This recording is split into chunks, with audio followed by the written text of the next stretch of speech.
Good morning, everyone, and welcome to healthierlife.tv. My name is Paul Bursey, and my co-presenter is Warren Connolly. Good morning, everybody. Good afternoon and good evening to you too. and today's subject is how to attract good karma. So we thought we'd get straight into it today without any pre-chat. So the idea of karma is basically an old Hindu text called, is it Rig Veda? Yeah, the Yeah, I Vedas. don't know how it's pronounced. No, the Veda. Vader. Mhm. Darth Vader. Yeah, So, something like that. and it's very old, believe it or not. It's about, I do my research, it's about 1500 BC, but Uh-huh. who knows exactly at the end of the day. But it's not just Hinduism, it's also Buddhism, hmm and a lot of other people use it around the world. hmm Is it used in Eastern stuff as well? Well, it is the basic principles and tenets of the Veda scripts is used primarily, I think, as I believe in the Eastern world, because they have a very similar philosophy, don't they? You know, they have very similar philosophy. Whether you look Yeah. at Taoism, Hinduism, even Buddhism, especially Buddhism and Taoism, are very similarly aligned. And Hinduism is the Vedic scripts, as you say, they say around 1500 BCE, but I think the teachings come from far longer than that, far deeper than that, far further back. Yeah, I'm sure. There's everyone claims a little bit of it. But I mean, I read that karma is a Sanskrit word. Now, Yeah. Sanskrit is that Arabic? No, that's Hinduism. That's Hindu. Oh, Sanskrit right, okay. is I wanted to be ancient Indian yeah. language. Sanskrit. But it roughly translates to mean action, Yes. because, as you say, because you read, we spoke of something beforehand, and that Yeah. is without action. Well, according to Sadhguru, for anybody that knows who Sadhguru is, if you don't, go have a look. That's SADH and then Guru, Guru. And I listened to him talk about karma, and he said, I just found a quote from him as well to try to eloquate it in as best as I could. And he says karma means both action and memory. There is no memory without action, and no action without memory. Oh, absolutely. That makes Yeah. total sense to me. Something else said, karma is basically this: a good deed will lead to a future benefit or beneficial effect. While a bad deed will lead to a future harmful effect. Mm-hmm. And I personally believe that. And as we go through, you'll see which way I'm leaning looking for this. But I mean, in my world, and maybe yours, if you do a good things, your mind will look after you. That's how I look at it. And if you do wrong things, your mind will punish you in some way. Well, your mind is not punishing you; you're punishing you through Yeah, your mind. you see what I mean. It rebounds Yeah. on you. I think that's what I'm trying to say. So best that we all keep, do decent things. Keep a clean slate. Yeah, that's right. Yeah, And that's how we should be in any case, right? Sorry. That's how we all should be in any case, regardless. Oh, absolutely. But things do go wrong occasionally. Yeah, of course. And sometimes we make the wrong decisions, or the incorrect decisions, or interesting decisions, depending on how you want to look at it. Yeah. I have some good friends, some close friends, and some not so close friends, who believe that if they do certain good deeds, it's going to help them in the afterlife. It's going to help them. Good luck with that one. Yeah. And I think to myself, but why would you want to do good deeds for that purpose? You should be doing good deeds for now, for here. I have enough challenges with now. Yeah, I mean, this is why you want to be doing good deeds now, because it's going to help your karma now in this life, not in the afterlife or wherever you may end up going to once this body dies. But that's not that, as I see, it shouldn't be the point. The point is that you should be doing as much good as you can today, now, so that not for karmic reasons, but that does help. And karma at the end of the day is energy, right? Oh, absolutely. Yeah. I mean, how I see it, this is how I see it. Okay.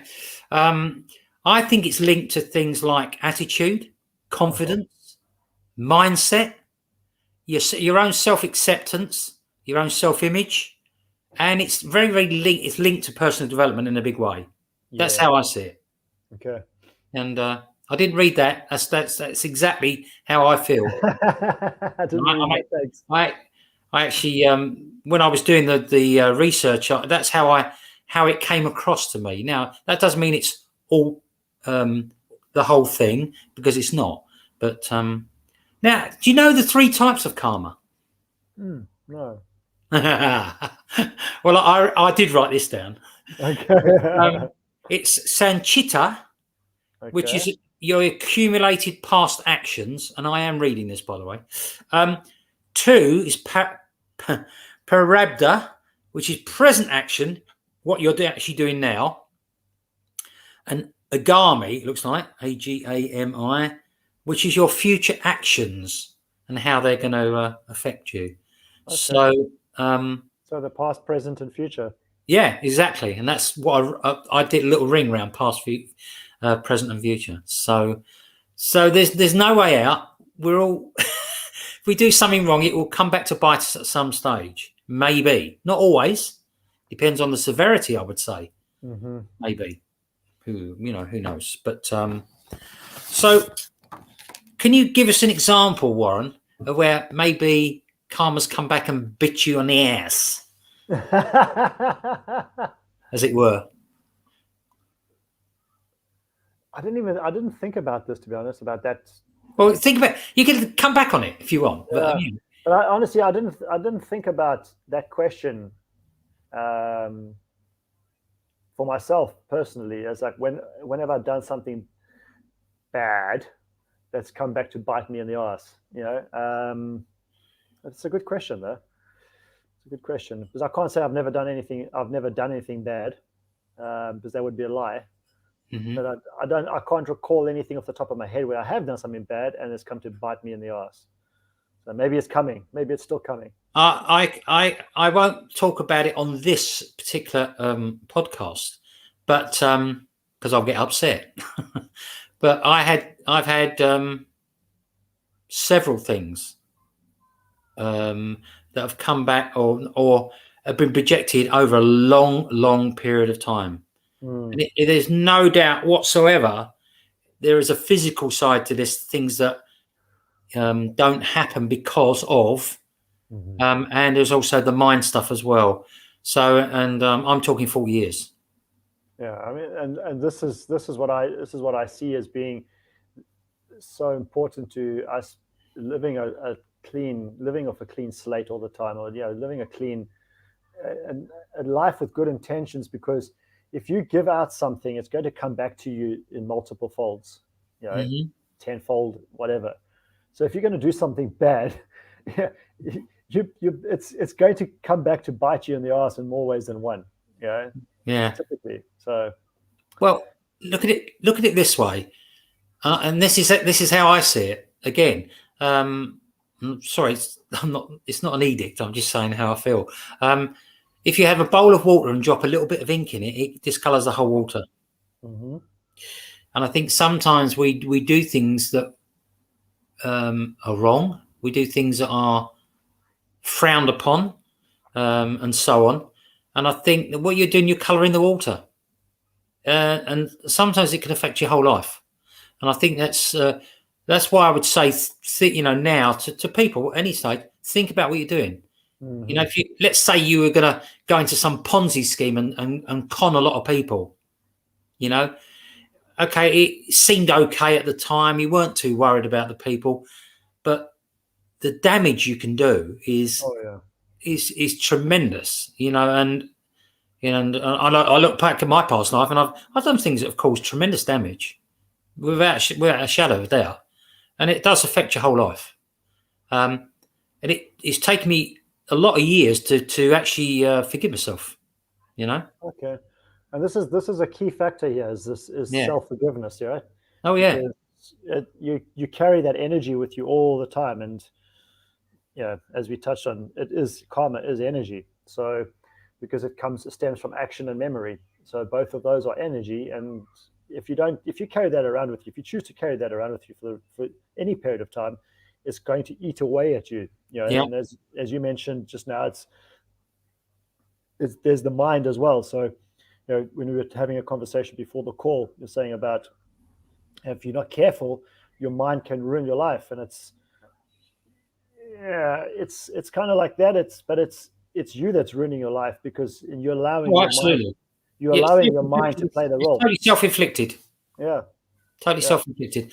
And you need to get over it. And right at the end, I'm going to just give you a few guidelines on how to deal with things. And if I think back to what I was referring to, I didn't implement these 5 things. Okay. And but as I say, look, we all need to course correct and move forward. You can't stay where you are, and that's one of the big challenges I had early on. And it doesn't matter how much personal development you do, sometimes these things are so big that sometimes you just cannot get them out of your mind. And classic example would be a rape or something like that. But what I would say to any victim, is you've got to find a way through it. And hopefully at the end, these 5 things can help. I don't know. Anyway, so I mean, we're all looking for a higher purpose, hopefully, and we have to be in the right frame of mind to be successful at what we do, and so it's taken me a long time, but I'm getting to that place, and I think it's important that everyone does that. But it's a journey, isn't it? Life's a journey. And it's a personal journey. Yes. Nobody walks the same steps that you do, and it's not about being perfect. It's just about undoing what is not us in a way, and I don't know, becoming who we really should be or really are.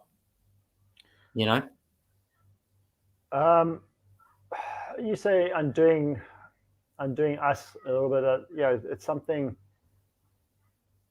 I had a client in Dubai, and when I first met him, he was quite obtuse with people. He was quite rude, and he could be quite cutting with people if he wanted to be. And he was constantly experiencing physical difficulties and challenges and things like this. And I said to him, you need to go and apologize to each and every single person that you've done wrong to in your past. You need, whether you go physically and you apologize to them, and if you can't, you need to apologize to them from within. You don't have to be there physically, but you need to apologize, and you're apologizing to yourself as well for having done that and having been that person, that individual, because we do change. And he did.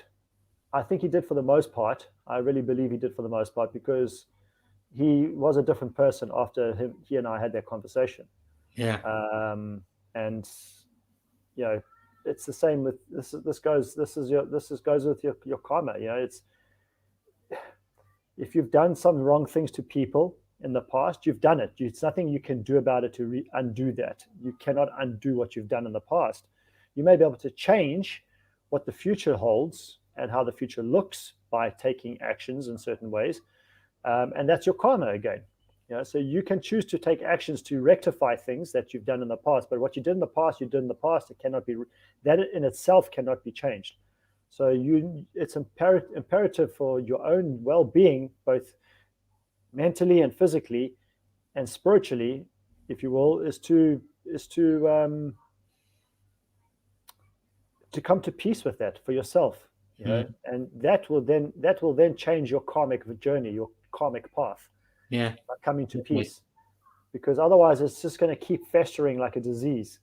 If you just keep feeding your body with garbage, and I know this is a health show, okay?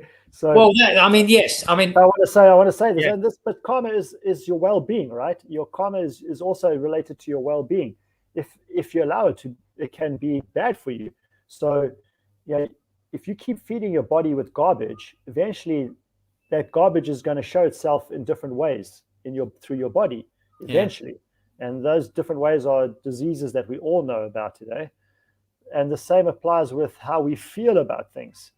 If you're constantly feeling shitty about something that you did in the past, maybe you didn't do something, maybe you could have done something and you didn't do anything about it. And you're feeling guilt about that, until you come to terms with it yourself personally.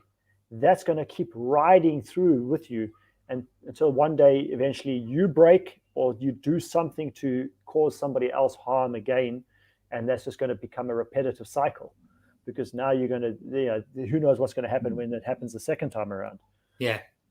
So it's a difficult one, because people don't typically understand that. They don't realize that this is what it's all about. It's not about, what we touched on in the beginning.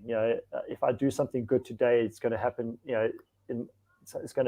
Something good's going to happen in my next life, or something like that. I'm going to take it as a ticket, a pass into my next life. No, it's not. That's not about it. It's about, what are you doing today, and how can you change it? And it's all about energy.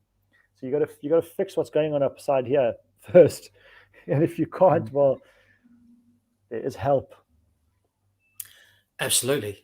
And the other thing is, your future is not set in stone. You can change the course of your life at any time. And some people should, and there were certain things I had to do that I couldn't continue some of the actions that I took as early on. And and sometimes it does take a long time to get over it. So, but as they say, karma is a bee. And I personally can attest to that, So it's about doing everything you can to have a good life, And as I say, there's hope for us all, right? And as you said, everything is energy, and the energy that you put out comes back to you as well. Yeah. And of course, it includes your thoughts, your emotions, your actions, and And this is where many people cannot agree, and I understand totally. I completely understand that, or they can't come to terms with with what we're talking about, and then something like a rape happens to them, or an abuse happens to them, and then they say, "But how can that be my responsibility?" We don't know your story, or that person's individual story, but it's there somewhere, because at the end of it is just energy. And I say just energy because it's as simple as that, but it's not as easy as that. It's far more complicated. But it really boils down to that. So and this, I'm not going to go on further about it, but with regards to karma, that's pretty much how I see it working. Yeah. I mean, you either produce positive consequences or negative consequences, and hopefully, most people that listen to this will be producing positive and good vibrations and certain consequences and everything, But occasionally we get it wrong, and you really do pay the price. But if your intentions are good, like if you pay it forward for someone, different things like that, you do benefit from that. Because it is a little bit selfish, okay? You get the feel-good factor, and that's the first thing. But it's also good for the other person. It is good for the other, and there's nothing wrong with being selfish. As long as as long as it's not detrimental to somebody else. Absolutely. As long as nobody else is harmed in any way, shape, or form by you being selfish, there's nothing wrong with being selfish. And if it feels good for you to do something nice for somebody else, then by all means do it. I've used the same example. I've used this example before in one of our talks, one of our chats, is where in South Africa, we have the toll gates on the highways, on the motorways. And I would sometimes pay for the car behind me. That person has no idea who I am. Whether the toll gate attendant gives them that R2 for that toll or not, that's up to them. That's their karma, And the same applies to the person in the shopping queue behind you. If you see somebody behind you and they've got a few items and you're willing, I remember once before, somebody happened with my mother was there when I was a kid. They went shopping, and there was a lady with 2 kids behind her, and this person, my mother said, you took one look at them and you could see this woman was stressed up to the tilt, up to the hilt, I should say. And she obviously was stretching her funds, from day to day kind of thing. And she had a trolley full of shopping, and somebody in front of my mother paid for her shopping. No. Yeah. Mm-hmm. How did they know how much it was? Something like it must have been just tell the cashier, please ring it up, and then once you've rung it up, just say this has been paid for. Then I'll come and I'll pay for it. Yeah.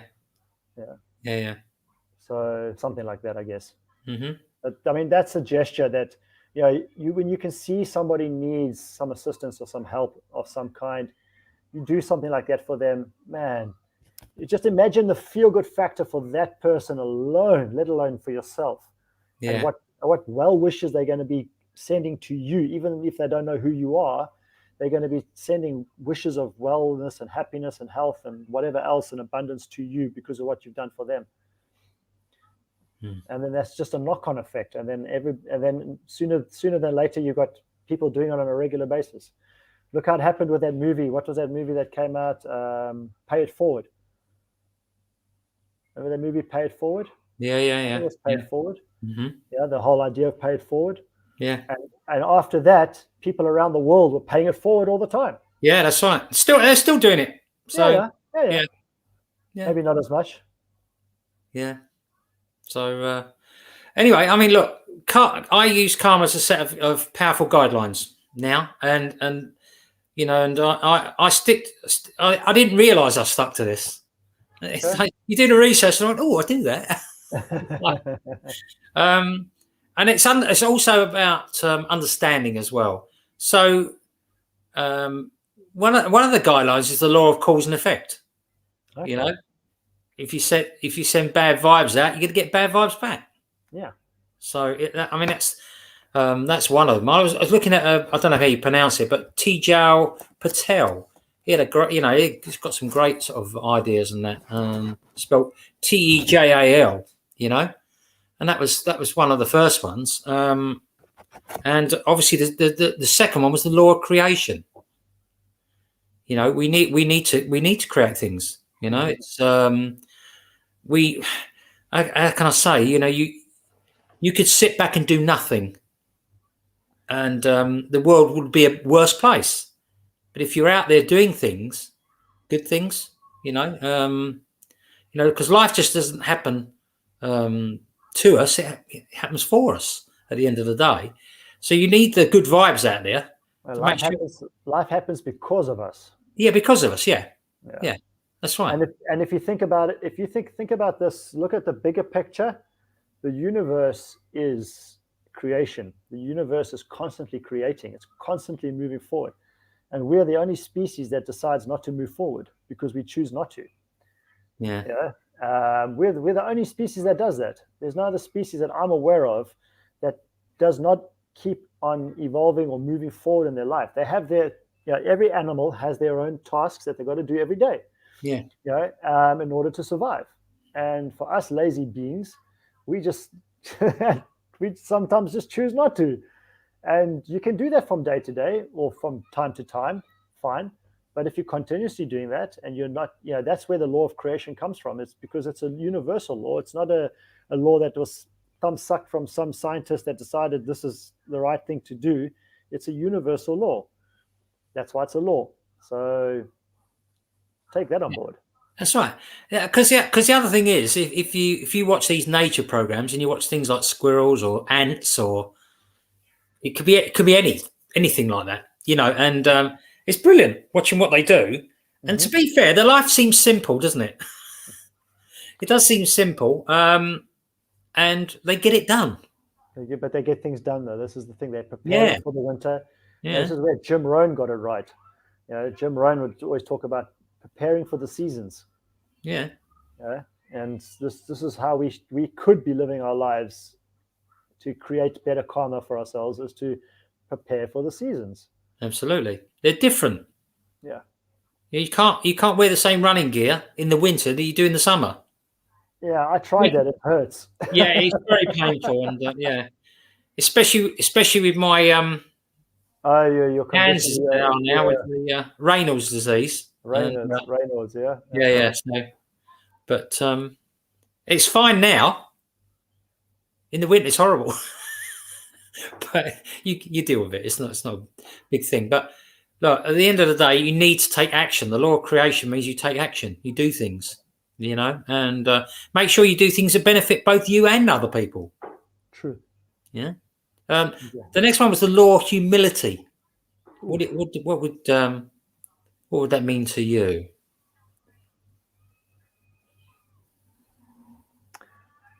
Yeah. Don't,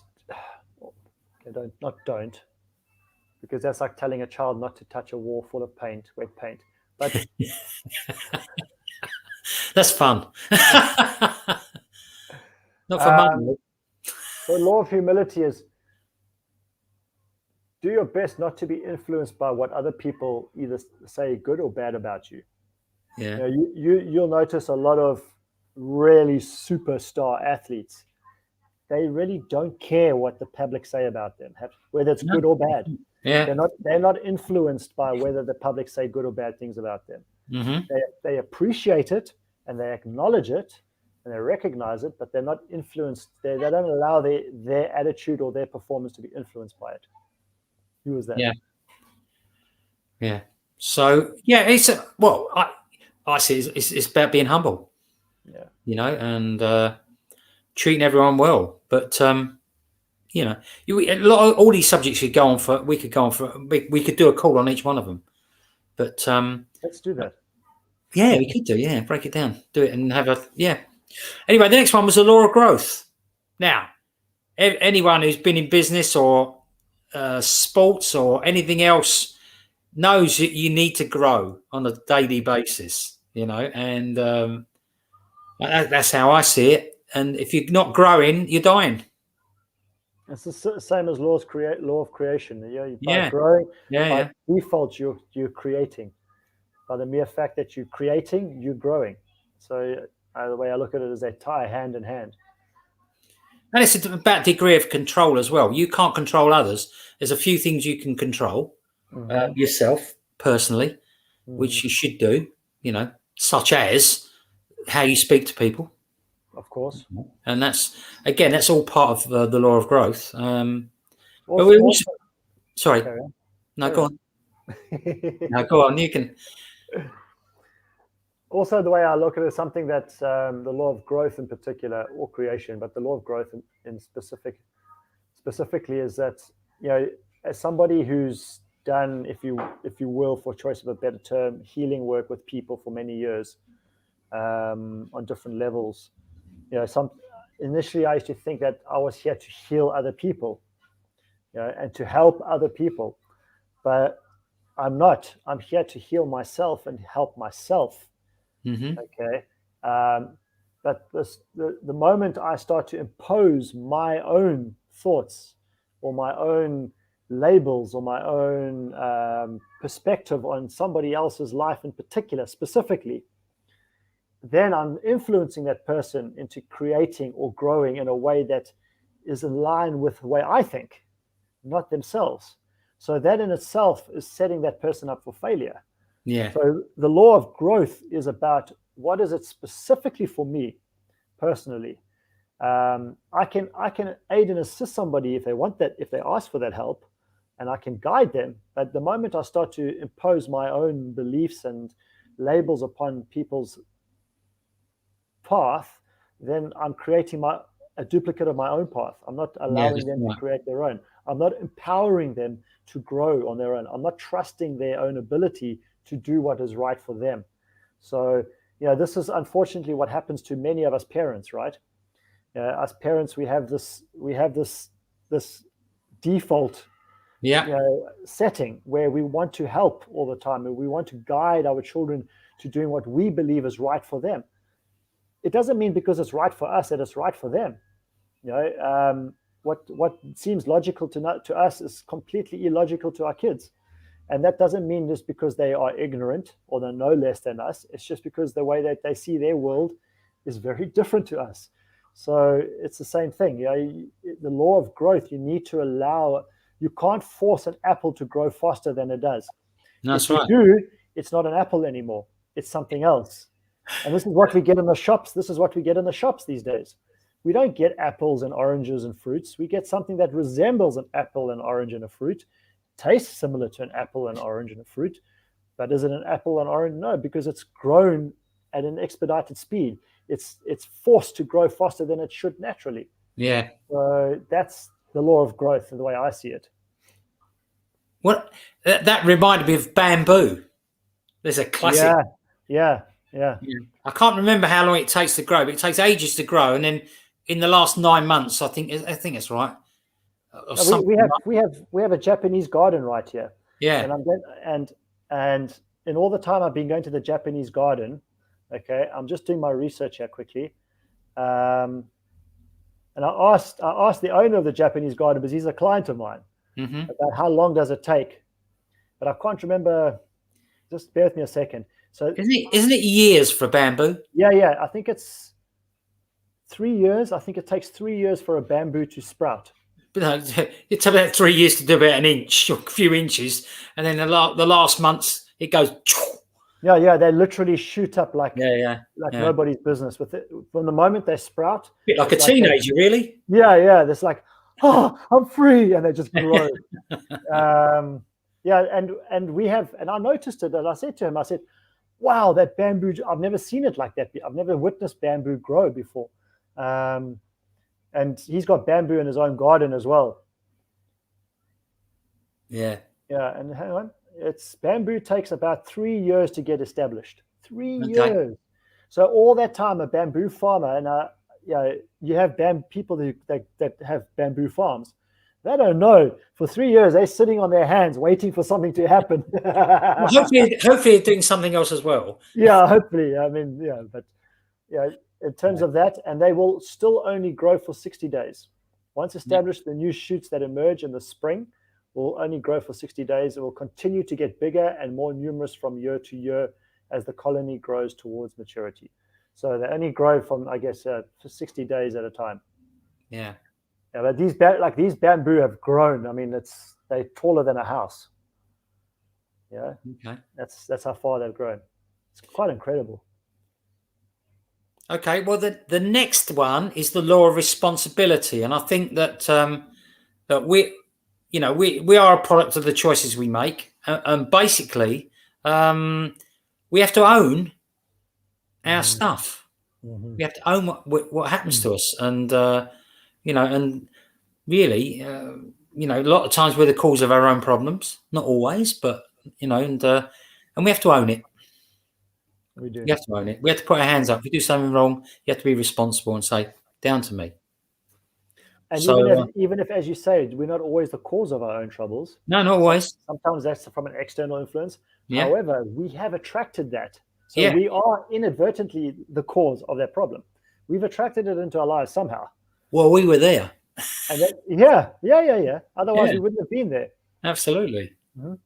So the next one was the law of connection of talk. And I didn't want to go into that too much, but I think people can realize what we're talking about there, and the law of connection. You connect with people during your life. You got to make sure it's a good connection as much as possible, because again, it will come back to bite you if it's not. And we're all connected. Yeah. So many people, unfortunately, still believe we live on an island. We're individuals living on our own little individual islands. And we say hello to people over here, hello to people over there. Now and again, the islands meet up and things like that. But we're not. We're all connected. All of us are connected. Yeah. And it's proven, scientifically speaking, they're showing more and more evidence to show that everything, not just people, everything is connected. There's more and more evidence coming out there, scientifically speaking, to show that everything is connected. So that's the law of connection. Everything is connected. So no matter what you do today, that's going to ripple out in all directions, and it's going to impact. Yeah. People, you have no idea. Mm-hmm. Yeah. The next one was the law of focus, and all I would say is concentrate on one thing at a time. That would be what I would say, because otherwise you can't concentrate on lots of things. If you put the old paper down, the sun will burn it, but if you move it, it won't. So we should, as human beings, should be concentrating on what we need to do. Great analogy, one thing at a time. So, and I think that's important. Our brains just cannot focus on as much as it should do on more than one thing at a time. No, that's right. We think we can, and some people think that they are fantastic for being able to multitask and do multiple things at the same time. But our brain is not designed for that. Multitasking is rubbish, as far as I'm concerned. If you think back to the times of the caveman and the Neolithic ages when we were still hunting and gathering. If you go out hunting and you're thinking of the woman back in the cave whilst you're supposed to be hunting a mammoth, you ain't going to make it back to the cave. You ain't going to be making it back to the cave. Saber-toothed tigers are going to eat you. Whether they ate people or not, I don't know. I'm just saying. They did. Huh? But they weren't tigers. They were lions. Yeah. Okay. Well, they said I only said saber-toothed tiger. That's the only one I know. So, what I'm saying is that biologists thought they were tigers, but they're not actually. They are actually lions, saber-toothed lions. Yeah. They're more like a mountain lion type of animal. Yeah. So the next one is the law of giving and hospitality. Now we don't need to talk about that one so much because I think it's pretty obvious by the heading sort of thing, And again, it's just another way of treating people well, treat yourself well, Well, that goes to whatever law it is where maybe this is the law of giving and hospitality. But if you want something in your life, you need to give it. Absolutely, you can't have what you're not prepared to give. True, the universe won't provide it for you. Yeah. The next one was the law of here and now. Huh. Yeah. To experience peace of mind, you have to embrace the present. So yeah, I believe that. I mean, we are here. We're here now. You can think about the future. You can think about the past, but you can do much better things if you think about now and do good things now. The power of now. Eckhart Tolle. Yeah, power of now. It's a book, isn't it? Yeah. I think I've got it somewhere. Yeah. So I can't remember who it's by. Is it Eckhart Tolle? Eckhart Tolle. Yeah. I picked up that book and practicing the power of now at an airport, and I was looking for a book to read on the airplane, and I saw the double pack. I'm, oh man, I love that book. And Andrea's, my wife's listening to the audiobook now. So, yeah. Yeah. Well, look, the bottom line is we don't want to keep reliving the past. So it's pretty obvious. Yes. You can be a little bit hairy-fairy if you're talking about living in the future, although you've got to have future goals. Mm-hmm. But you've got to work on it today, now, here and now. You can visualize yourself being there. Yeah. This is something that I do regularly. You can visualize yourself being in the future and see yourself, feel yourself, all that. But if you're only focusing on what you need to be doing then, you're not becoming that person now because that person is a different person to who you are today. Yeah. So, for example, people that want to become millionaires, you need to change who you are today in order to become a millionaire. You can't just all of a sudden become a millionaire because you're going to lose that money again. Yeah, you're quite right. It takes a different person to be a millionaire or whatever it is that you want to be. If you want to be fit and healthy and you want to be slim and strong and lean and all that, you need to be living who that person is today in order to become that person tomorrow. Yeah, don't put it off. So the next one's the law of change. And what that basically is to deal with is about history repeating itself. Mm-hmm. So if we're talking about history repeating itself, what we're talking about is if something's not working, and you've heard the definition of insanity is doing the same thing and expecting different results. And I think that's basically what it means. We've got to learn from experiences and change things when we need to, rather than sticking to the ways. Now, sometimes the way it's always been done is actually very good. You don't change things for the sake of changing them, but we change for progress. to make sure we don't make the same mistakes. But this is also where the caveat comes in from a psychology point of view. Is people see things have been done for a period of time. Yeah. And because everybody's doing it that way, they think it's the right way to be done. But it doesn't mean because it's been done by other people and it's been done for a period of time that it's the right thing to do. It's like, for example, the evolution, the idea of evolution. Evolution was presented in a certain way because one man traveled on a ship, found a group of islands, and realized, oh, this is evolution and how it works. And everybody believed that that's how it worked for, I don't know how many years, right? More than 100 years. But science has now proven that that's not how evolution works. Evolution is a bit different, especially for humans in particular. So, but the science field, for the most part, refuses to accept that.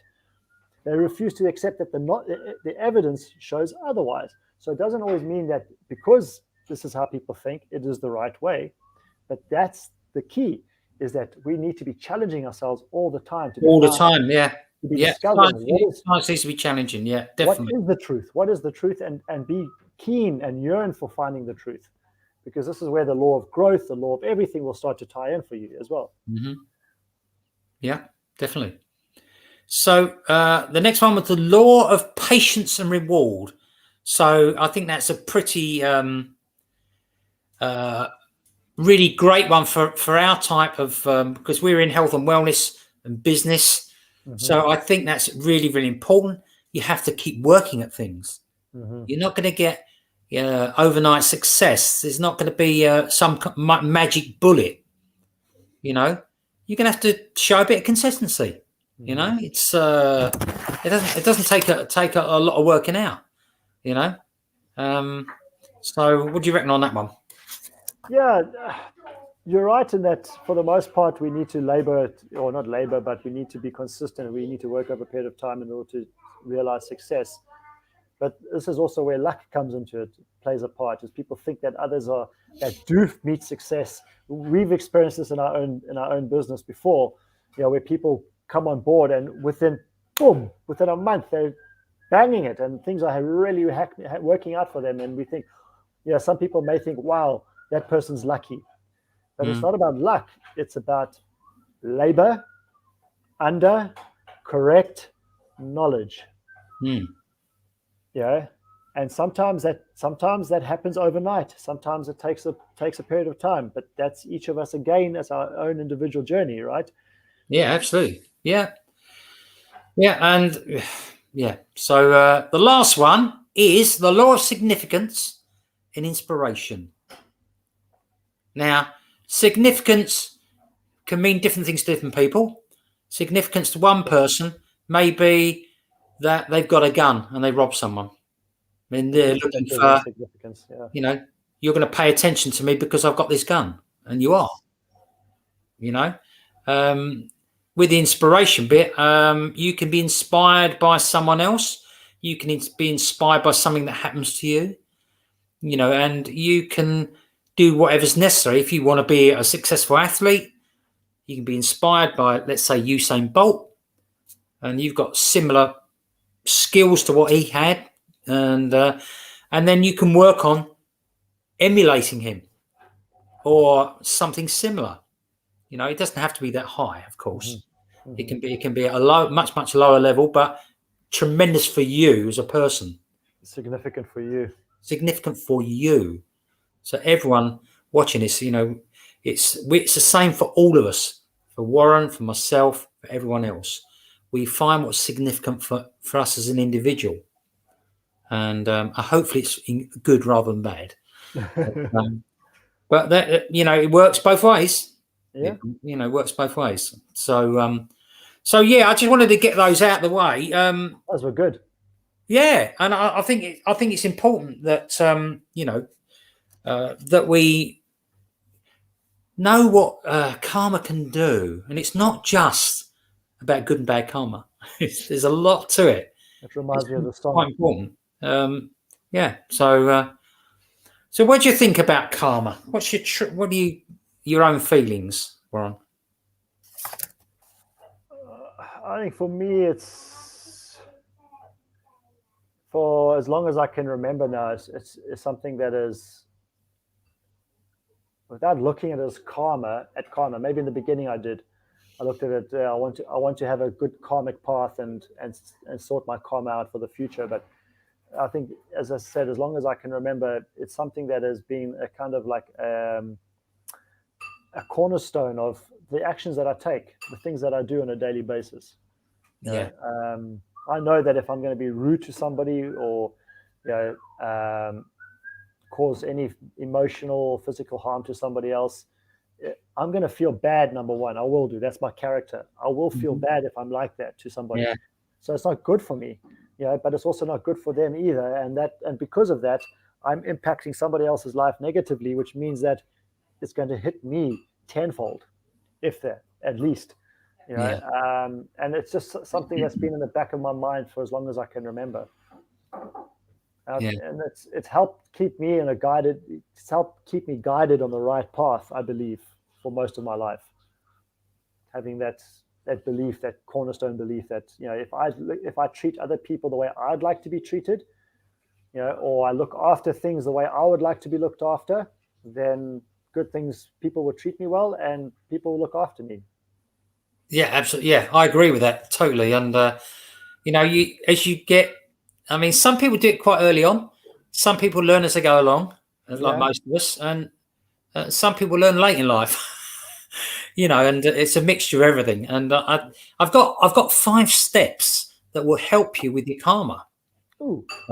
Okay, so I'm gonna say what the heading is, and then I'll let you comment on it, Warren. Okay. And then I might come back. I mean, I might have my own idea. I don't know. But step 1 is love and forgive yourself. Oh man, that's a hard one, hey.